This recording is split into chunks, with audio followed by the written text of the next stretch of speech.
اس وقت ہم عمرے کے لیے مکہ جانے کے لیے جدہ ریاض ایئرپورٹ پر کھڑے ہیں، جہاں سے ابھی ہم فی الحال جدہ ایئرپورٹ جائیں گے، وہاں سے مکہ جائیں گے اور عمرہ ادا کریں گے۔ اس کے بعد آپ کو میں اور مزید تفصیلات بتاؤں گا مکہ پہنچ کر انشاءاللہ۔ اس ایئرپورٹ کا نام کنگ خالد انٹرنیشنل ایئرپورٹ ہے۔ اس وقت میں پلین میں بیٹھ چکے ہیں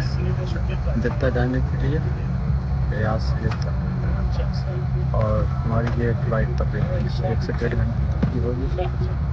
اس کے بعد ہم وہاں سے مکہ جائیں گے، وہاں سے پھر مدینہ،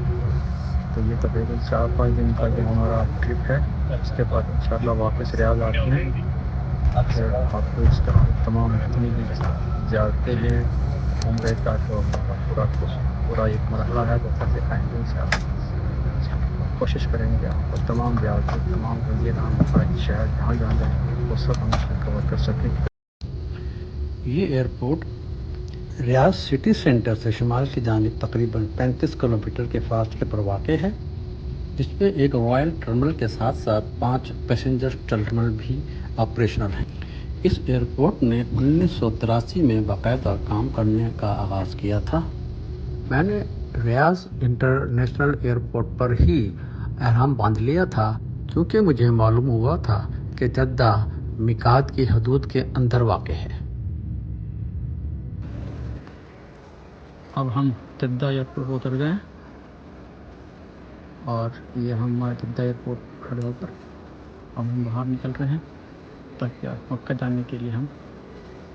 دیکھ سکیں یہ کوئی نئی transport. King Abdulaziz international airport, جو کہ بحیرہ احمر کے ساحل پر جدہ شہر کے مرکز سے شمال کی جانب تقریباً 19 کلومیٹر کے فاصلے پر واقع ہے۔ یہ ایئرپورٹ حج کی پروازوں کے لیے مرکزی ٹرمینل ہے۔ یہ ٹرمینل دنیا کے چند بہت ہی بڑے ٹرمینلوں میں سے ایک ہے، جسے خاص طور پر ہر سال مکہ مکرمہ اور مدینہ منورہ جانے والے عازمین کی خدمت کے لیے بنایا گیا ہے۔ یہ ہم جدہ ایئرپورٹ پر کھڑے ہیں باہر نکلنے کے لیے، لیکن میں اس سے پہلے کچھ آپ کو یہاں سے مناظر دکھا دوں جدہ ایئرپورٹ کے۔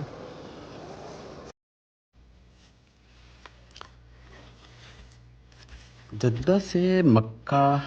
تقریباً 80 سے 85 کلومیٹر کا فاصلہ بنتا ہے، جس کو طے کرنے کے لیے بائی روڈ 1 سے 1.5 گھنٹے کا وقت درکار ہوتا ہے۔ اس روٹ کو مکہ جدہ ہائی وے روٹ 40 بھی کہا جاتا ہے۔ اس دفعہ کے وزٹ پر ہمارا پروگرام 3 عمرے کرنے کا تھا اور ابھی تک ہے۔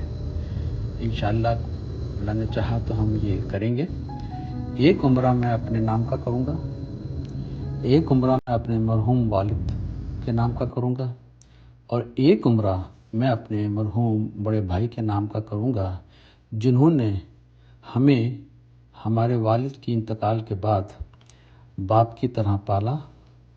اور انہوں نے ہماری زندگی کو بنانے میں بہت بڑا کردار ادا کیا۔ آج اگر ہم کچھ ہیں تو اپنے ماں باپ کے بعد اپنے اس بڑے بھائی کے احسانات کی وجہ سے ہیں، جنہوں نے اپنی زندگی ہم بھائیوں ہم بہنوں کو بنانے میں، ان کو پرورش کرنے میں، ان کی تعلیم و تربیت کی تکمیل میں اپنی ساری زندگی وقف کر دی تھی، اور ہم ان کا یہ احسان زندگی بھر نہیں بھول پائیں گے۔ ایک چھوٹا سا یہ عمرہ ہے جو میں ان کے نام کا کر رہا ہوں، اللہ تعالیٰ اس کو قبول کرے اور اس کا تمام ثواب میرے مرحوم بھائی کے حصے میں دے اور ان کو اس کا اجر دے۔ اب یہ ہم اپنے ہوٹل کے روم میں آ گئے ہیں، چیک ان کر لیا ہے۔ تو صبح سے نکلے ہم لوگ 8 بجے، ہم اپنے ریاض سے نکلے تھے 8 بجے، فلائٹ ہماری ٹیک آف کی تھی۔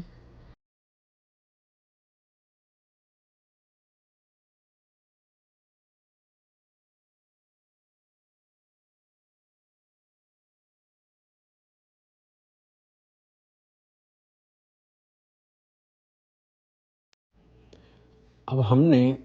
اپنے پہلے عمرے کا طواف مکمل کر لیا ہے اور طواف مکمل کرنے کے بعد اب میں نفل پڑھنے کی خاطر کسی مناسب جگہ کی تلاش میں ہوں۔ طواف اور سعی کے بعد عمرہ یا حج کا اگلا رکن جو کہلاتا ہے حلق،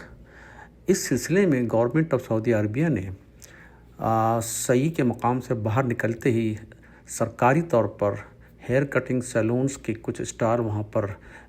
لگائے ہیں، جن میں وہ فری آف کاسٹ حاجیوں کے اور عازمین کے بال کاٹے جاتے ہیں۔ پہلا عمرہ مکمل کرنے کے بعد دوسرے عمرے کی نیت سے ہم مسجد عائشہ پہنچتے ہیں، جہاں پر ہم دوسرے عمرے کو ادا کرنے کے لیے احرام باندھتے ہیں اور یہ احرام باندھ کر اس کی نفل ادا کرتے ہیں، اور احرام کی نیت باندھ کر ہم اگلے عمرے کے لیے ہم نے واپس مکہ کا رخ کرنا ہے۔ اس سے پہلے ہم نے اس مسجد عائشہ کا وزٹ کیا اچھی طریقے سے، اندر باہر ہر طرح سے۔ یہاں اندر جا کر ہم نے 2 نفل نماز ادا کی جو کہ احرام کی نفل ہوتے ہیں، وہ ادا کی، اور یہ میں آپ کے چند چھوٹے چھوٹے شارٹس میں نے لیے ہیں مسجد عائشہ کے۔ یہاں پر جتنے بھی عازمین ہیں جو اس طرف سے آتے ہیں جدہ کی طرف سے، وہ اس مسجد میں آ کر اپنا احرام باندھتے ہیں اور احرام کی نیت کرتے ہیں اور احرام کے نفل ادا کرتے ہیں۔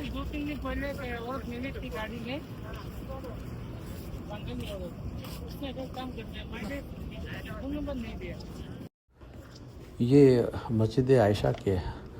اندر کے حال کا منظر ہے، اس کی چھوٹی سی فوٹوگرافی میں نے کی ہے، ویڈیو بنائی ہے، جہاں پر عازمین اپنی نماز اور نفل ادا کر رہے ہیں، اور اس نفل کی ادائیگی کے بعد مکہ کا رخ کریں گے، جہاں جا کر وہ اپنے عمرے کی ادائیگی شروع کریں گے۔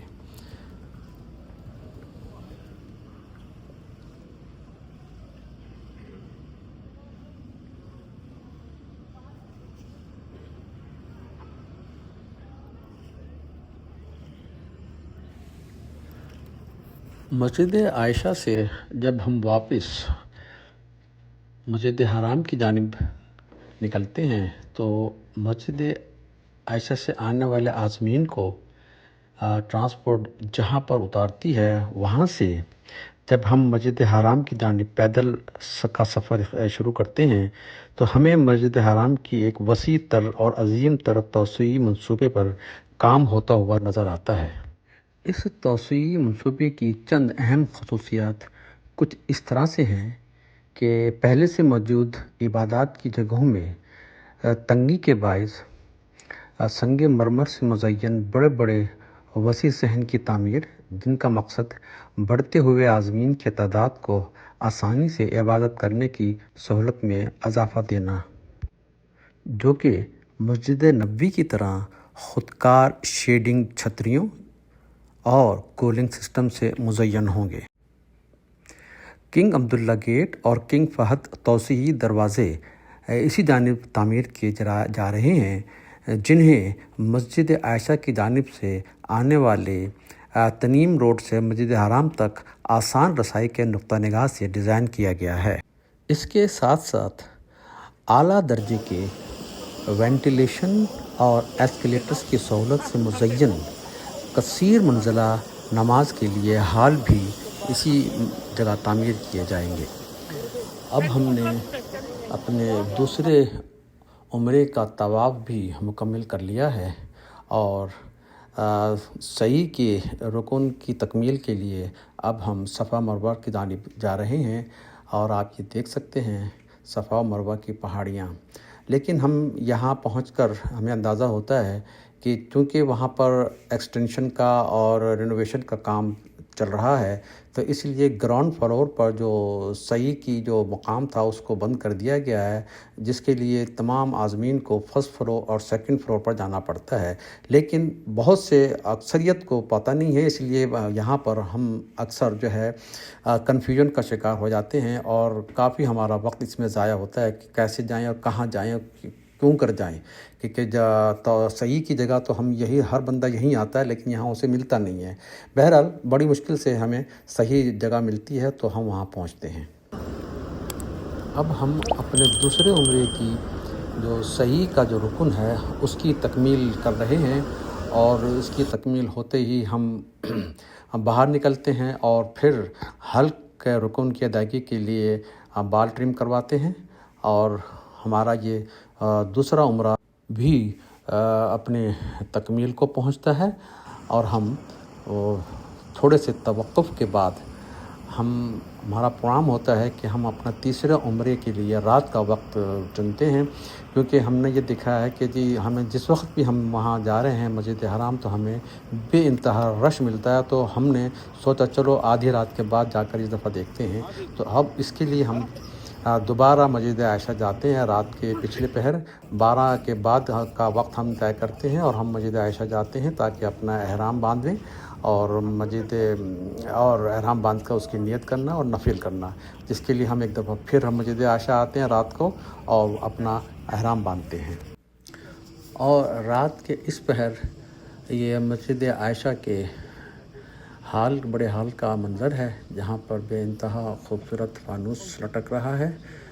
اور جہاں پر نمازیوں کی ایک بڑی تعداد موجود ہے جو اسی مقصد کے تحت یہاں آتی ہے جس کے تحت ہم آئے ہیں، اور اب ہم بھی یہاں سے فارغ ہونے کے بعد واپس مسجد حرام کی طرف اپنا رخ کریں گے، اور یہاں پر احرام باندھ کر اور احرام کی نفل پڑھنے کے بعد ہم نے مسجد حرام کا رخ اختیار کیا، اور مسجد حرام میں داخل ہونے سے پہلے ہم نے یہاں پر جو لائبریری ہے اور اس کے اطراف کے چند مقامات ہیں اس کو ہم نے اپنی ویڈیو میں شامل کیا تاکہ آپ کو دکھا سکیں اس جگہ کو بھی، اور اس کے بعد ہم اپنا عمرے کی ادائیگی کرنے کے لیے مسجد حرام میں داخل ہوں گے، اور اب ہم آپ سے اجازت چاہیں گے کیونکہ اب ہم تیسرا عمرہ ادا کرنے مسجد حرام جا رہے ہیں۔ انشاءاللہ اگلی ویڈیو پہ آپ سے دوبارہ ملاقات ہوگی، تب تک کے لیے خدا حافظ۔